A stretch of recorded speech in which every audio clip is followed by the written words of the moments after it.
Hello guys, welcome to next video of this playlist Python for beginners.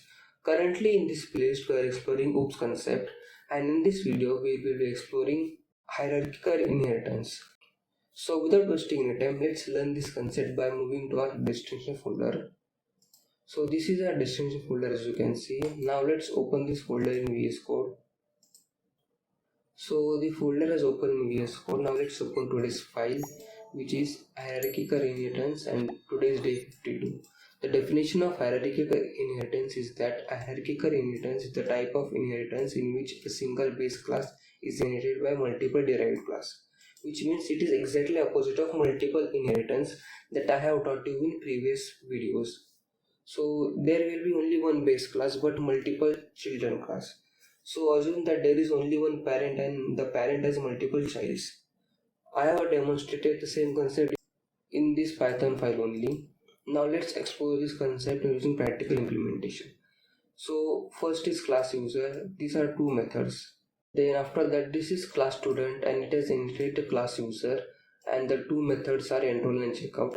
After that, this is class instructor and he has also inherited the class user and not class student. Remember that point. And the methods in class instructor are create courses and earnings. So firstly, I have simply created object of student, called the four methods which can be accessible by student, which is these two methods and these two methods.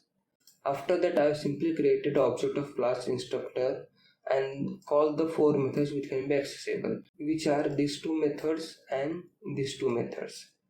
So this is just today's simple code. Now let's run the code to check the output.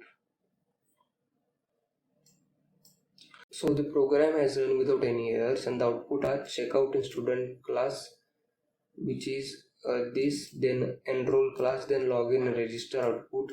After that, this method gets created, then create course output, which is this, earnings output, which is this, and login and register, which are present in class user. So that's all for today's video. If you like this video, then don't forget to share it with your family and friends. Also, if you face any queries or have not understood any concept of this video or any video in this playlist, you can simply message me on Instagram or in comment section below. Also, the source code of today's video is available in video description. You can definitely check out that. Here comes the end of this video. Thanks for watching this video.